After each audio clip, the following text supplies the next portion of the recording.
Good evening students, good evening विद्यार्थियों। आज मैं आपको हिंदी में पढ़ाने वाली हूँ। आज मैंने हिंदी लैंग्वेज चून की because Hindi is our national language.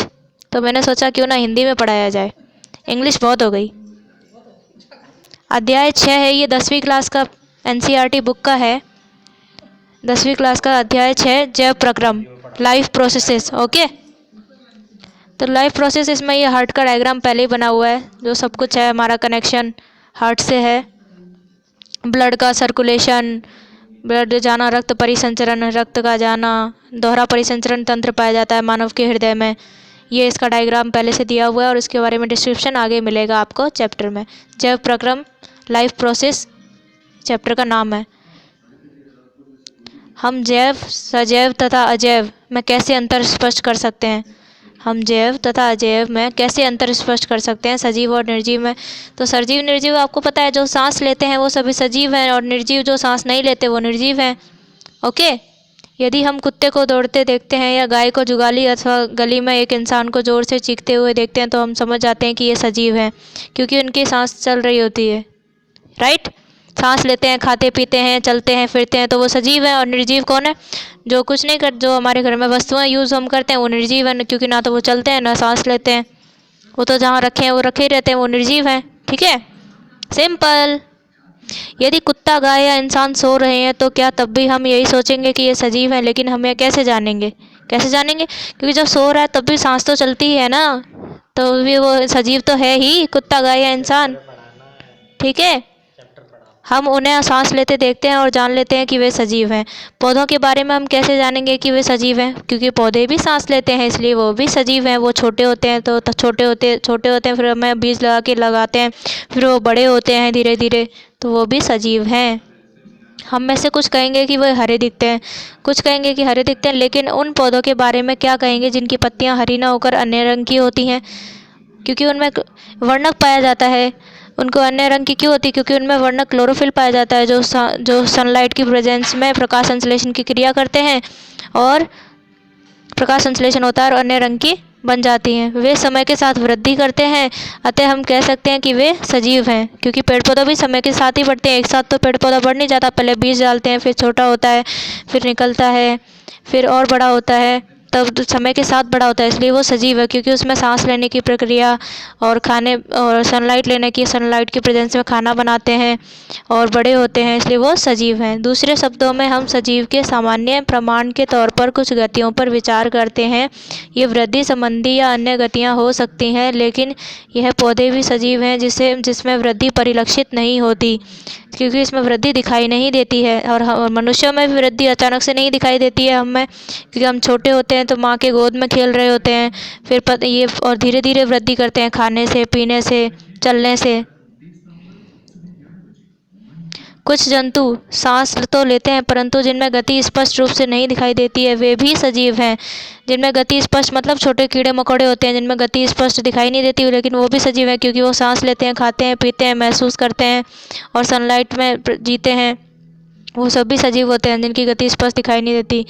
अतः दिखाई देने वाली गति जीवन के परिभाषित लक्षण के लिए पर्याप्त नहीं है।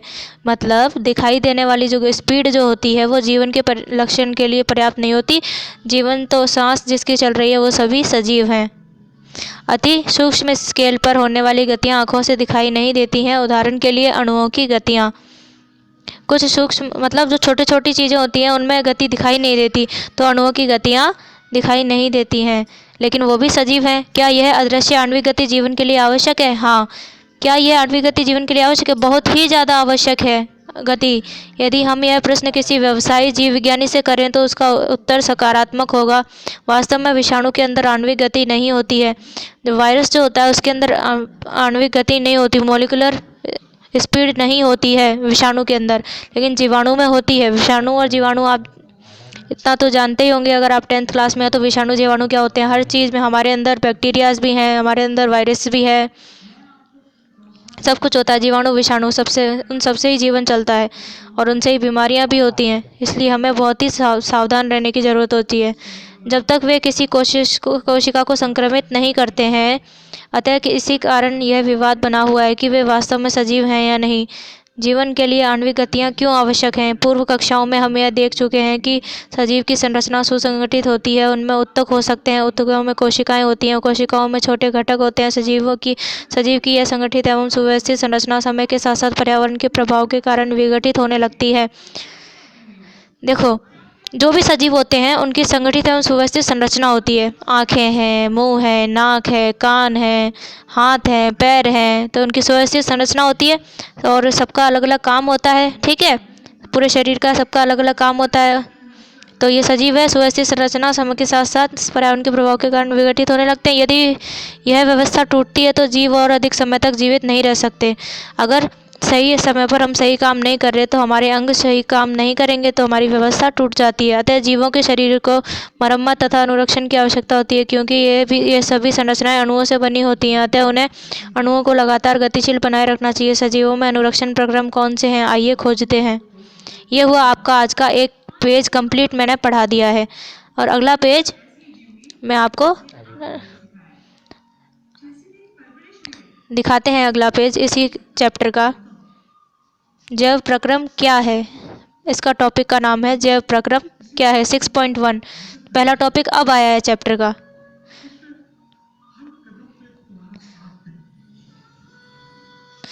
जीवों का अनुरक्षण कार्य निरंतर होना चाहिए। जीवों का अनुरक्षण कार्य निरंतर मतलब जीव जो काम करते हैं हम, वो कंटिन्यू होना चाहिए, लगातार होना चाहिए, तभी हमारे शरीर के अंग सही काम करेंगे। यह उस समय भी चलता रहता है जब वे कोई विशेष कार्य नहीं करते। जब हम कोई विशेष कार्य नहीं करते तब भी हमारा दिमाग, हमारी आँखें, हमारा सेंस ऑर्गन सभी काम करते रहते हैं। जब हम सो रहे हों अथवा कक्षा में बैठे हों उस समय भी यह अनुरक्षण का काम चलता रहना चाहिए। वे सभी प्रक्रम जो सम्मिलित रूप से अनुरक्षण का कार्य करते हैं जैव प्रक्रम कहलाते हैं। क्या कहलाते हैं? जैव प्रक्रम कहलाते हैं। वे सभी प्रक्रम जो सम्मिलित रूप से अनुरक्षण का कार्य करते हैं जैव प्रक्रम कहलाते हैं। लाइफ प्रोसेस के घटक कहलाते हैं। मतलब जीवन चलाने के लिए अगर हमारा शरीर के सभी अंग कार्य कर रहे हैं तो वो जैव प्रक्रम का कार्य कर रहे हैं। मतलब हमारे शरीर की रक्षा का काम कर रहे हैं तो अनुरक्षण का कार्य कर रहे हैं, तो वो जैव प्रक्रम कहलाते हैं। क्योंकि क्षति तथा टूट फूट रोकने के लिए अनुरक्षण प्रक्रम की आवश्यकता होती है, अतः इसके लिए उन्हें ऊर्जा की आवश्यकता होगी। यह ऊर्जा एकल जीव के शरीर के बाहर से होती है। क्योंकि क्षति तथा टूट फूट की रोकने के लिए अनुरक्षण प्रक्रम की आवश्यकता होती है। ठीक है, अनुरक्षण प्रक्रम मतलब रक्षा का प्रक्रम होती है, तो इनसे ऊर्जा की आवश्यकता होगी, जरूर चाहिए। और ऊर्जा हमें कहाँ से मिलती है? भोजन करने से। ठीक है, कि घर का खाना खाने से हमें अनुरक्षण करने की प्रक्रिया जीवित होगी और ऊर्जा की आवश्यकता होगी। ऊर्जा हमें उस खाने से मिलती है, तो हमें खाना नियमित रूप से खाना चाहिए और नियमित रूप से सही कार्य करने चाहिए। यह ऊर्जा एकल जीव के शरीर के बाहर से होती है, इसलिए ऊर्जा के स्रोत का बाहर से जीव के शरीर में स्थानांतरण के लिए कोई प्रक्रम होना चाहिए। इस ऊर्जा के स्रोत को हम भोजन तथा शरीर के अंदर लेने के प्रक्रम को पोषण कहते हैं। पोषण किसे कहते हैं? इस ऊर्जा के स्रोत को हम भोजन तथा शरीर के अंदर लेने के प्रक्रम को पोषण कहते हैं। और जैव प्रक्रम किसे कहते हैं? वे सभी प्रक्रम जो सम्मिलित रूप से अनुरक्षण का कार्य करते हैं जैव प्रक्रम कहलाते हैं। तो ये आप याद कर लीजिएगा परिभाषाएं कि जैव प्रक्रम और पोषण किसे कहते हैं। यदि जीव में शारीरिक वृद्धि होती है तो इसके लिए उसे बाहर से अतिरिक्त कच्ची सामग्री की भी आवश्यकता होगी, क्योंकि पृथ्वी पर जीवन कार्बन आधारित अणुओं पर निर्भर है। अतः अधिकांश खाद्य पदार्थ भी कार्बन आधारित हैं। इन कार्बन स्रोतों की जटिलता के अनुसार विविध जीव भिन्न प्रकार के पोषण प्रक्रम को प्रयुक्त करते हैं। चूँकि पर्यावरण किसी एक जीव के नियंत्रण में नहीं है, अतः जीव ऊर्जा के ये बाह्य स्रोत विविध प्रकार के हो सकते हैं। शरीर के अंदर ऊर्जा के इन स्रोतों के विघटन या निर्माण की आवश्यकता होती है, जिससे ये अंततः ऊर्जा के एक समान स्रोत में परिवर्तित हो जाने चाहिए। यह विभिन्न आणविक गतियों के लिए एवं विभिन्न जीव शरीर के अनुरक्षण तथा शरीर की वृद्धि के लिए आवश्यक अणुओं के निर्माण में उपयोगी हैं। उसके लिए शरीर के अंदर रासायनिक क्रियाओं की एक श्रृंखला की आवश्यकता है। उपचयन अपचयन अभिक्रियाएं अणुओं के विघटन की कुछ सामान्य रासायनिक युक्तियां हैं। उपचयन अपचयन प्रक्रियाएं मैं आपको आगे बताऊंगी क्या होती हैं क्या नहीं। अभी ये सिंपल हिंदी में लिखा हुआ है कि हमारे जीवन को चलाने के लिए क्या क्या आवश्यक है, बस वही बात बताई गई है और कुछ खास इसमें है नहीं। इसके लिए बहुत से जीव शरीर के बाहरी स्रोत से ऑक्सीजन युक्त करते हैं। हाँ, और महत्वपूर्ण बात, हमारे शरीर में सबसे महत्वपूर्ण कौन सी गैस है? ऑक्सीजन। सांस लेने के लिए ऑक्सीजन हमारे लिए सबसे उपयोगी है और ऑक्सीजन हम सांस लेते वक्त लेते हैं और और छोड़ते वक्त कार्बन डाइऑक्साइड निकलती है। ठीक है, ऐसा ही पेड़ करते हैं, लेकिन पेड़ों का उल्टा होता है। पेड़ CO2 अपने भोजन को बनाने के लिए लेते हैं और ऑक्सीजन हमें प्रदान करते हैं सांस लेने के लिए। पेड़ पौधे अति आवश्यक हैं घर में। शरीर के बाहर से ऑक्सीजन को ग्रहण करना तथा कोशिकीय आवश्यकता के अनुसार खाद्य स्रोत के विघटन में उसका उपयोग श्वसन कहलाता है।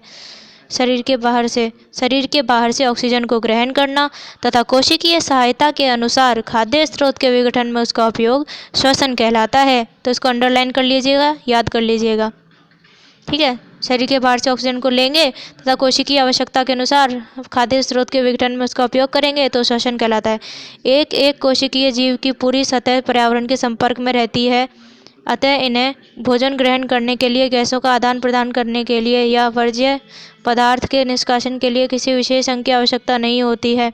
लेकिन अब जीव के शरीर का आकार बढ़ता है तथा शारीरिक अभिकल्प अधिक जटिल होता जाता है।